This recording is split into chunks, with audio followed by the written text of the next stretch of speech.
trip to Africa that helped shift the CSR focus of Yum Brands. Today, Jonathan Blum, Chief Public Affairs and Global Nutrition Officer, will explain how finding your focus can change everything. Please join me in welcoming Jonathan.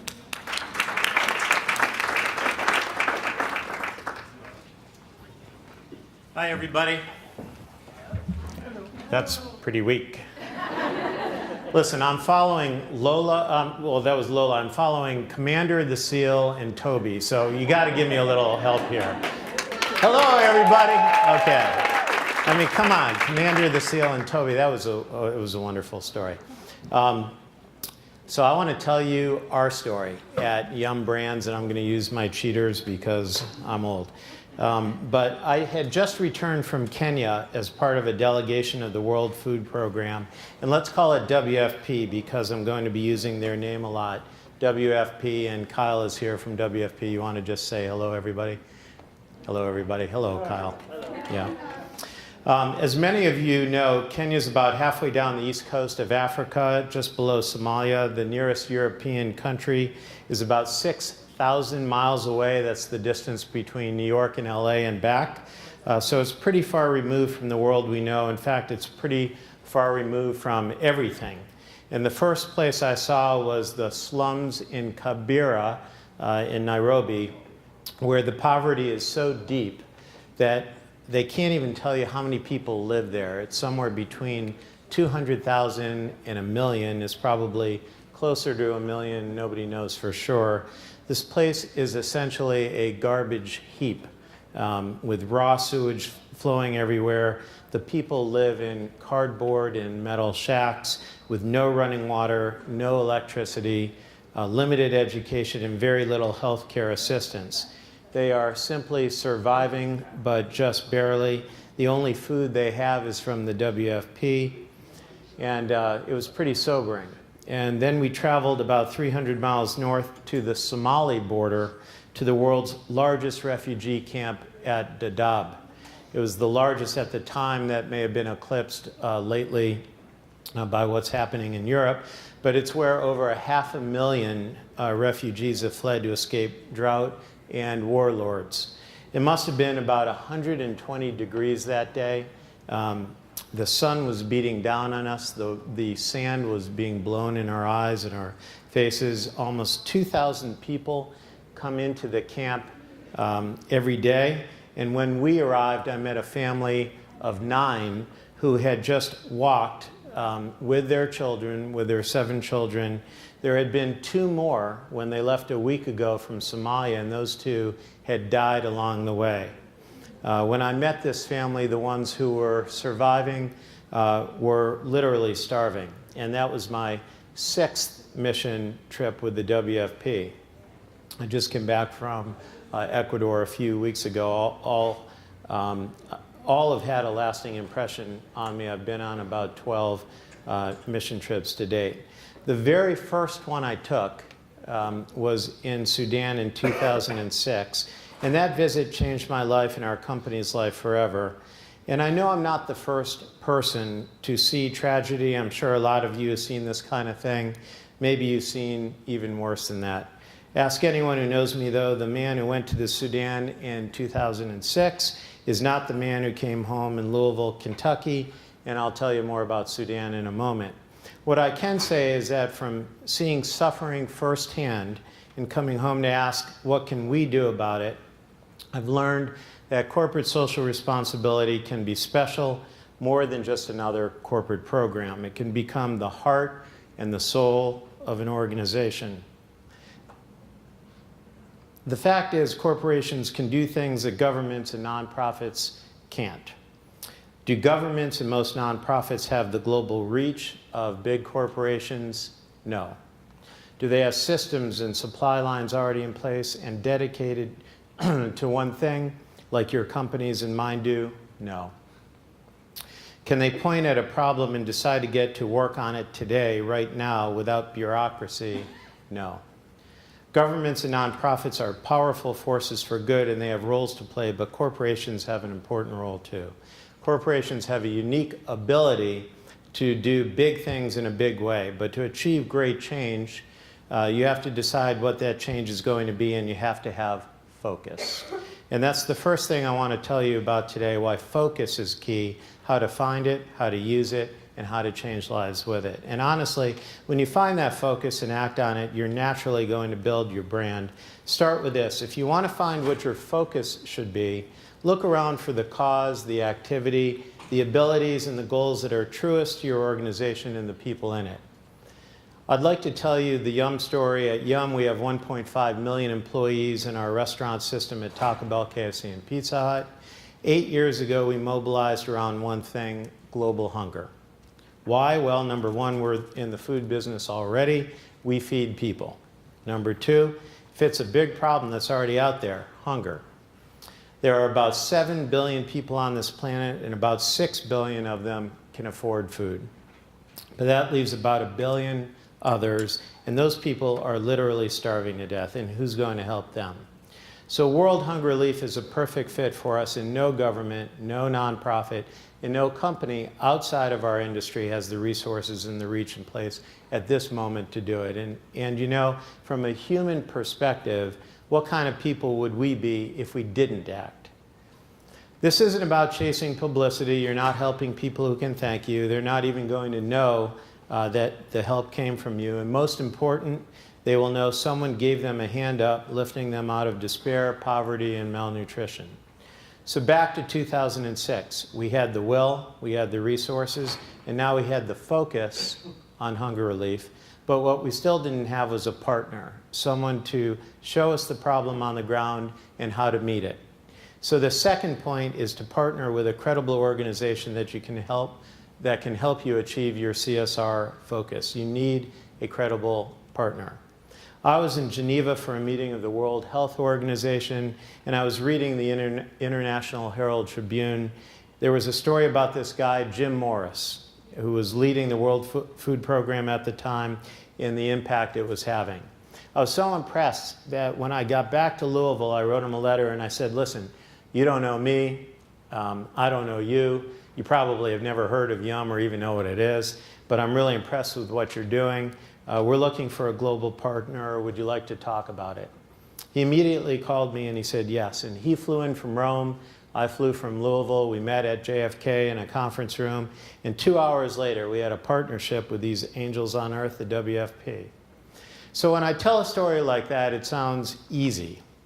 And the meeting was easy. It was a couple of hours and we had it. But getting to that point, that's the hard part. You have to realize that instead of a million efforts in every direction, you need to focus on one big thing. That's the third thing I want to share. You need to make big change to big things, not small change to big things or big change to small things. You need to make big change to big things. I know it sounds like a Dr. Seuss story, but it's really important. Big change to big things. And up until about 8 years ago, Yum didn't have that strategy. And when I joined Taco Bell 23 years ago, we didn't have it there either. We were making small change to small things. I'll never forget my very first meeting, and Lori, I can't remember if you were in the room. Lori Shallow was, we've worked together 22 years, I think now. I was sitting at a Taco Bell Foundation board meeting, and we were handing out grants. And we were deciding who to give money to all across the country. We were giving $5,000 to road races in Albuquerque. We were doing cancer support in New York, heart disease in Atlanta. We helped museums, we helped schools. We made all kinds of donations, a little here and a little there. And I said to them, and this was my very first day on the job, and I'll never forget this. We were at this offsite, and everybody was so proud of all the work they were doing, and rightly so. And they wanted to demonstrate to me that, hey, you know, you're the new boss, and so we want to make you happy. And they said, so what do you think? And I said, listen, it's all great. I love everything that we're doing, but I don't think it builds our brand. It doesn't seem really focused, and it feels like we're making a lot of small grants, but not making much impact. And I think we need to step back from it. and you could just hear this giant sucking sound coming out of the room. And I said it in a nice way. I didn't want to demoralize anybody, but that was the gist of it. And listen, you know this. All those organizations were worthy of our donations, and they needed them, but they had nothing to do with the spirit of Taco Bell as an organization, or the people who make up Taco Bell, the people who work there, our stakeholders, our customers, our franchisees. It's a brand that primarily sells to teens and others, but primarily to teens. So you have to ask yourself, where should its CSR focus be? And I think the answer is pretty clear. We needed to find something that was teen-centered in America, something big, something we intend to solve that nobody else has done. And there are 3 points in there. Number 1, focus on who you are as a company. Number 2, find the right partner. And number 3, think big. Don't just look to help, be a mile deep and an inch wide. Make a big change to big things. So we researched and we found some companies were helping little kids. They were doing reading and lunch programs and that sort of thing. And then others were helping adults, mostly elderly, but hardly anybody was focused on teens. So we decided to look into different organizations to see who was, and we found the Boys and Girls Clubs of America, and they were helping teens. So I flew out to Atlanta and met with the president and CEO of Boys and Girls Clubs, and I said, what's the need? How can we help? And she said they need places to go after school to stay out of trouble. So we said, let's work on that together, and that was our partnership. And Taco Bell is now the largest donor of the Boys and Girls Clubs in the country. When we first started partnering with them in 1995, our focus was on teen centers. And we've had the president, Shaquille O'Neal, Mark Wahlberg, and a bunch of others come out and open these centers. And when we started, the Boys and Girls Clubs had 2,500 units. Today they have 4,000. We've inspired hundreds of thousands of teens to graduate and become prepared for their career and for college. And our Taco Bell franchisees, employees, and customers believe in this impact. And in 2013, we announced a 5-year grant of $30 million on top of the $50 million we've already given them. So find focus, find a partner, see the results, big change to big things. Now, we've had some failures too. I tried to find the focus at KFC, and I screwed up. I thought we should be working on something for moms and kids. Why? Well, moms with kids were our biggest customer group at KFC, and I figured there's got to be a need there somewhere. And we decided it was daycare for moms who couldn't afford it. Seemed pretty simple. So I went to the YMCA, and just like we had gone to Boys and Girls Clubs for Taco Bell, and we developed a program, and it was a pretty good program, and it went nowhere. And I don't think that's because we had the wrong issue or we misunderstood the market. The reason it went nowhere is back there at the focus. Like I said, finding the focus is not easy. You can't just pull it out of the air because it sounds right. It's not just what the company does, it's what animates the people inside. The truth is, I didn't do that due diligence, and now I know I should have. I never got our franchisees, and KFC is predominantly a franchise system. I didn't get them to buy into it and get engaged like we did at Taco Bell. So fast forward a few years, I learned from that lesson. As we approached Yum's 10th anniversary as a company in 2007, we decided to find focus or a purpose, find a partner, and make big change to a big thing. And we were determined to align our system around a global crisis that we were well positioned to address: hunger relief. So when we launched Yum's World Hunger Relief Program globally, I spent a lot of time going around the world talking to our franchise organizations about hunger, and they came on board. But here's the surprise. It wasn't because I was a really good salesperson on this. It's because they really liked the idea. We didn't have to push it with them. They started pulling it from us. They knew our customers, as you heard earlier, were overwhelmingly millennials, our customers and our employees. And this is a generation with a different outlook.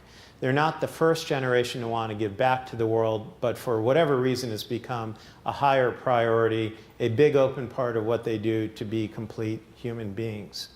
So Yum and our brands have always had a long-standing commitment to hunger in the U.S. We have a harvest program. We give 10 million pounds of food, of our food, a year annually to nonprofit organizations. And now we had an opportunity to create a global movement to address the world's most solvable problem. We were bringing our franchisees, employees, and customers along. It was something they really wanted to do. So we launched it at all of our restaurants around the globe in 130 countries. And our goal was to raise awareness of the hunger problem, mobilizing our 1.5 million people in the system. We wanted them to volunteer their efforts to tell the story, just like you were hearing earlier. We wanted them to do the storytelling for us. And to also engage our customers. And we get about 125 million customers coming into our restaurants every week. So we wanted to engage them. We knew that they would go out and tell the story for us as well. And our effort comprised everything from advertising and PR and in-store signage to PSAs with Christina Aguilera, social media outreach, and employee fundraising. And given the scope of it, it became the world's largest private sector hunger relief effort just in year one. So big change to a big thing. And that looked good. However, in our first year, we were really prescriptive. And we said to our employees and franchisees, here's what you should do, and here's how you should do it. And we learned from that in year two. We were determined to be a lot less prescriptive. And we said, okay, what if we just let you decide how to execute this and bring it to your local communities?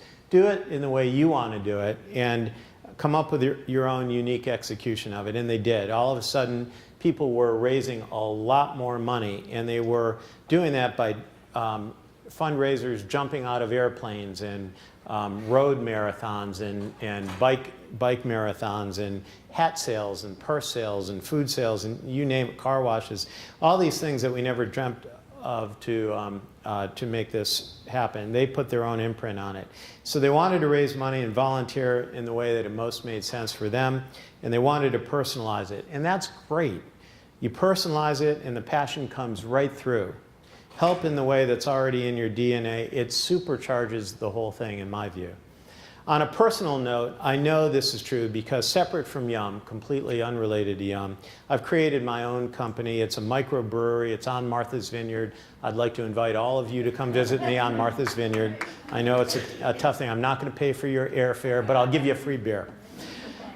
So now it's throughout New England. We're in about 550 locations, and it's one of the fastest growing microbreweries in the country just in 3 years. It's premised on a new business model where you put humanity ahead of yourself. So it's a small company, and I'm the boss, and the CSR is personalized for me. What other companies do, as you all know, is they make money for their shareholders, including Yum, and then they take a percentage of what's left and they donate that to some kind of nonprofit, and it's a great thing to do. I mean, that is the way the world typically works. But what if we turned it on its head and said business can help humanity first, and then by doing so, help itself? So the first 10% of my profits, the first 10%, I give to hunger relief. We give that to food pantries. And if there's anything left after that, I plow it back to the employees and into the business. So I'm telling you this personal story because there's something useful there, I think. Remember a moment ago I said that when I went out to our stakeholders, I found that I didn't have to sell the idea of CSR. They wanted to be a part of it already. Well, when we did research for Bad Martha, our beer, we found that 85% of the people nationally supported this humanity first model, 85%. I can tell you at Taco Bell, KFC, or Pizza Hut, if we got research that showed 85% positive of anything, I'd be doing cartwheels down Madison Avenue. So our motto at Bad Martha is get bad, do good. And our employees love that. If you can create brand affinity by doing good, then that's something executives ought to be considering all around the globe. So it doesn't matter what the problem is, pick one. For Yum, it's hunger relief. In the case of our competitor, McDonald's, it's providing housing for families with kids with cancer. If you go to Starbucks, you find that they're saving the environment and promoting sustainable farming. It's all important, and it's all a good fit to the company and the people who work there. And it's all collective action that amplifies the caring of the individual who wants to make a difference. Do we do things other than hunger relief at Yum? Sure. We have 4 pillars. They're around nutrition, environment, people, and the community, which includes World Hunger Relief. And I feel good about all of those. But every organization and every individual should think about what they want their big focus, their legacy to be. You can start by asking yourself one question. If you were going to be an advertisement, what would you want people to think of you when they heard that ad? And what's the takeaway? When I leave Yum, I hope my legacy will be, here's a guy who had a big heart, who left the world a little bit better than he found it, who gave back to people who are less fortunate, and got an organization galvanized around that. He made big change to a big thing. I suspect, even though I've done hundreds of things over the last 23 years at Yum, my work around hunger will be the legacy that people talk about. So whatever you want your legacy to be tomorrow, you have to start living it today. And you know what, it works. When we started with World Hunger Relief in the WFP, there were about 1 billion people starving to death on the face of the earth. Today, that number is just under 800 million. And we can't take credit for that, obviously. But we can say for a fact that we're part of the solution. People are alive today who would not be because the employees and leadership of Yum chose to focus and take collective action. We've raised $600 million in cash and food for WFP and other hunger relief organizations over the last 8 years, providing 2.4 billion nutritious meals for women and children around the globe. The UN food is fortified with nutrients to keep people alive, and Yum pays for the food, and the UN distributes it where it needs to go. That's on top of millions of hours of volunteer time from employees and billions of impressions from advertising, PR, and in-store messaging. Is it building our brand? Sure it is. And I'm pleased to tell you we're doing it in a non-traditional way. I believe something that corporate America doesn't typically believe, and I think Clark had mentioned this earlier, it's not necessary to self-promote the good work you do. Others will do that for you. Word of mouth, social media takes care of that for you. At the end of the day, the people you are helping don't need to know where it came from. It's enough for them to know that somebody cared, and maybe someday they'll be lucky enough to be in a position to do the same thing and pay it forward. For me, that's all the credit you need. It doesn't mean you shouldn't let people know of your good deeds. You should, but we don't have to stand on a rooftop to shout about it. When people choose where to work and what to buy, they choose organizations that reflect values they believe in. Consumers care, suppliers care, and in attracting and retaining talent at every level, this kind of thing is growing more and more important. But you need to be careful, and those of you who are in retail or consumer marketing, you need to be careful not to be perceived to be selling a product on the back of philanthropy. If you try to do that, you've basically negated any brand building power it might have had in the first place. They talk about greenwashing. This is kind of like CSR washing, and you got to be very careful about it. It should be much more organic in my view. I began today telling you about a life-changing trip to Africa. Let me conclude by telling you about my first trip there to Sudan in 2006. It started in that meeting at the airport with Jim Morris of the WFP, and before we signed the deal, Jim said to me, "Jonathan, you really need to get out in the field and see what we're doing." Bless you, whoever sneezed. This trip would become the key to everything I've been talking about, the trip that changed my life. In 2006, Jim's team and I went to the Sudan for over a week, and we lived in the bush with the WFP. The things that we saw opened my eyes to a world I had only read about in National Geographic. But when I saw it in person, that's when it made such a lasting impact on me. Women were dying from malnutrition. They didn't have enough milk to feed their newborn babies. So the babies were starving, mothers were starving, people were literally dying at our feet. We saw people who were dead shortly after we met them, and it was just too late to save them. We went into remote villages where women would toil in the fields and walk for about 20 miles to get water, and then 20 miles to get sticks for fire to cook with. And then they'd come back and do all the cleaning and all the field work and all that. And what were the husbands doing? They were just sitting idly by under a shade tree on a little stool, watching all the women do this work and, you know, talk about gender inequality. So we helped to build a well, it's called a kafir. We helped build a well to capture water that was, the well was the size of a football field. And the earth was so hard because they didn't have any rain that you had to use a pickaxe. And it was like digging into cement. You know, it was very hard. And they had to build this thing or they wouldn't have any water in that community. We then went to a place called Rumbek in South Sudan. It's still the biggest country in the biggest city in the country, except it was a town that wasn't much bigger than this room. And the day before we were there, 5 people had been killed at a munition dump over food, right where we were standing. So you start to learn about the hunger problem, and you come to see that it has ramifications in every direction. Much of the world's strife is around food. And then I went back home to Kentucky, where I lived at the time, and I lived in a little town called Anchorage, Kentucky. Anybody ever hear of Anchorage, Kentucky? I don't think so. I know Lori has, but she's the only one. It's got 2,400 people in it.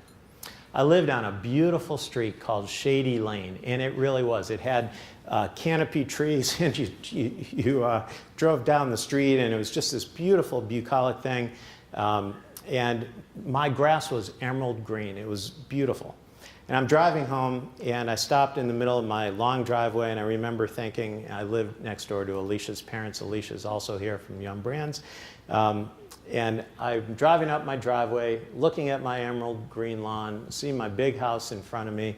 And I remember thinking that the amount of water that I was using to keep my grass green, I could have fed, excuse me, an entire village in Sudan. Excuse me. So I was looking at my house and my green lawn, and it dawned on me just 24 hours before can I have some water? Speaking of water, and somebody, thank you.